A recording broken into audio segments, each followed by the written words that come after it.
All right, so we're diving into this time capsule of economic geography today. Yeah, a real blast in the past. We got two textbooks, both from the early 2000s, Economic Geography and Economic Geography, a global synthesis. And then to bring us up to the present, we've also got the program, the 2025 Global Conference on Economic Geography. It is really fascinating to see how the field has changed over time. Yeah, so let's start with those textbooks. What are some of the things that they both emphasize? Like, what's that common ground that we see? Well, one thing that really struck me was that both of them were pushing back against that kind of purely economic approach to the field. Okay. They were really arguing that you can't really understand economic activity without considering all those other contexts. Like the social and the cultural, the political? Exactly. So it's not just about, numbers and markets. It's about people and places and power dynamics. Yeah, that makes a lot of sense. So even though they share that common thread, it sounds like they also have their own distinct personalities. So what are some of those key differences that you notice? Well, one of the things that really stood out to me about economic geography was its focus on the mechanics of capitalism, particularly this concept of spatial fix. Spatial fix. Okay, I have to admit that sounds a little intimidating. Yeah, it's a mouthful. Yeah, break that down for me. Well, it's actually a really fascinating idea. Think of it like this. Capitalism constantly needs to expand geographically to kind of solve its own internal crises. Okay. So when profits decline in one place, it needs to find new markets, new resources, new spaces to invest. It's like this continuous search for a new frontier to exploit. So capitalism has this inherent drive to kind of spread out to find new territories for profit. Exactly. Okay. Gotcha. And economic geography really dives deep into how this plays out historically and in the modern world. And it also explores this concept of graduated sovereignty, which is the idea that a state's power isn't uniform across its entire territory. Mm. Like, think about those export processing zones that we've talked about, Oh, yeah. where governments will kind of relax regulation to attract foreign investment. Right. They're exercising different levels of control within their own borders to kind of further those economic goals. Exactly. Okay. So economic geography is getting into like the nitty-gritty of capitalism's relationship with geography. What about economic geography, a global synthesis? What was that one focused on? So that one takes a bit of a broader view. It kind of zooms out to look at the larger social and political systems that economic processes operate within. Okay. And it really emphasizes the role of institutions and how firms kind of navigate all of that. So less about the internal mechanics of capitalism itself and more about these external forces that are shaping it. Precisely. Okay. And it uses a lot of real-world case studies to illustrate these concepts, like BMW's global production network or Taiwan's rise in the electronics industry. Oh, yeah. I remember those examples. They really bring the ideas to life. Yeah, they make it much more tangible. Exactly. It's like taking that concept of global value chains, but it adds that whole other layer of understanding about the significance of place and the power relationships that are at play. You got it. Okay, so both of these textbooks are kind of challenging that purely economic view, but they're coming at it from different angles. One's looking at the inner workings of capitalism, and the other one's analyzing this broader context that businesses operate within. Right. Okay, this is really giving me a clear picture of what the landscape of economic geography looked like back then. Now I'm curious to see how those ideas have evolved. What's going on at that 2025 conference? What are people talking about? Well, the conference program is buzzing with topics that were barely even mentioned in those 2000s textbooks. Things like the green economy, the influence of financial markets on urban development, and the rise of the creative class. Wow, that's a big shift. It seems like the field has really expanded to kind of address the realities of the world that we're living in now. It has. Yeah, what do you think is driving that change? Well, part of it is simply just the evolution of the global economy itself. The green economy, for example, has become a major force as concerns about climate change and sustainability have intensified. Right. And financial markets seem more powerful than ever, especially when it comes to, shaping the development of cities. Yeah. And then there's the creative class. Those folks working in fields that require innovation and knowledge. They've become a key driver of economic growth in many regions. So economic geography has had to adapt to a world where these new forces are playing a much larger role. Exactly. Okay. But what's really fascinating is that, the conference program isn't just about totally new topics. It's also applying concepts from those older textbooks to analyze these new trends. So the old ideas are still relevant. They're just being used in new ways. Yeah. Can you give me an example of that? We'll take the concept of graduated sovereignty from economic geography.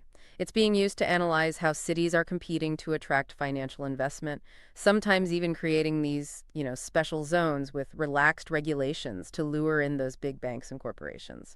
That's a great example. So even though the world has changed that idea that a state's power can vary within its borders, that's still helpful for understanding how cities are developing. Exactly. Okay. And the conference is also drawing on those classifications of knowledge intensity and coordinated versus liberal market economies from economic geography, a global synthesis. Right. Those frameworks for understanding how different economies are structured and how they value knowledge and innovation, how are those being applied to these current discussions?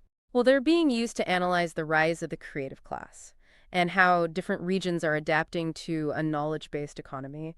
Some cities are, focusing on building up their universities and research institutions, while others are trying to create, vibrant cultural scenes to attract creative professionals. So these categories from a 20-year-old textbook are still relevant for understanding the economic dynamics of today. Absolutely. That's fascinating. And this really gets to the heart of how the discipline of economic geography has shifted over the last 2 decades. It's become much more interdisciplinary, drawing heavily from sociology, cultural studies, even political ecology. So it's less about these strict economic models and more about understanding this complex interplay of social, cultural, political, and environmental forces. Exactly. Okay. It's recognizing that you can't truly understand economic activity without considering all those broader contexts.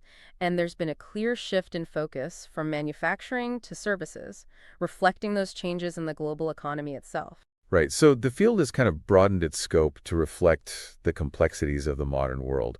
What else stands out to you about this evolution? Well, there's a growing recognition that economic success isn't just about attracting firms, it's about cultivating what those textbooks called institutional thickness. Okay, remind me what that means. Yeah, so it's basically about the overall quality of a region's institutions, networks, and social capital. Okay. The idea is that regions thrive when they have strong institutions, supportive networks, and a culture of trust and collaboration. So it's not just about offering tax breaks or cheap labor. It's about creating an environment where businesses can actually flourish. Precisely. This has been a really fascinating journey. We've gone from those fundamental ideas about capitalism and how it interacts with geography to understanding these new economic forces and the importance of social and institutional factors. And it all comes back to the question of how this affects people's life. Why should anyone care about these changes in economic geography? Yeah, so we've covered a lot of ground. We've seen how economic geography has evolved.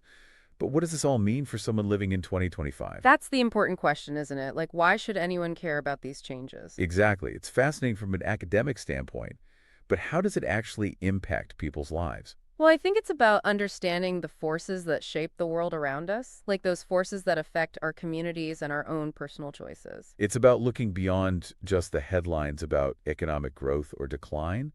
It's about understanding the deeper story, Exactly. those underlying factors that are driving those trends. Remember that concept of spatial fix I talked about? Yeah, Well, understanding how capitalism seeks new frontiers for profit, that can help you make sense of those global investment patterns, the shifts in manufacturing, even the rise of new industries. so it's not just about knowing where things are located, it's about understanding why they're located there and what the implications are. Right, and that awareness can be incredibly powerful. Like if you're thinking about investing in real estate, for example, Okay? understanding those dynamics of spatial fix can help you anticipate which areas might grow or decline. That's a great point. Yeah, so it's like you have this extra layer of insight, this ability to see the world through a more informed lens. Right, and it's not just about personal decisions either. It can help you engage in more informed discussions about public policy, regional development, even global economic issues. So whether you're an entrepreneur, a policymaker, or just someone trying to understand what's going on in the world, Economic geography has something to offer. yeah, it gives you that framework for thinking about these complex issues. And the fact that it's evolved so much over the past 20 years, that makes it even more relevant today. Right, because we're facing all these new challenges like climate change and inequality, and this field gives us the tools to grapple with that complexity. Exactly. So as we wrap up here, what's the one big takeaway you want listeners to walk away with? Well, I'd say the most important thing is to think critically. Don't just accept economic news or trends at face value. Ask yourself, what are the social, cultural, political, environmental factors at play? Who benefits from these developments and who might be left behind? So basically cultivate that economic geography mindset. Always looking for those hidden connections, those underlying forces that are shaping the world. Exactly. That's fantastic. Thank you so much for taking us on this deep dive into economic geography. It's been my pleasure. And for our listeners out there, keep exploring, keep learning, and most importantly, keep asking those thought-provoking questions. That's all for this deep dive. Thanks for tuning in.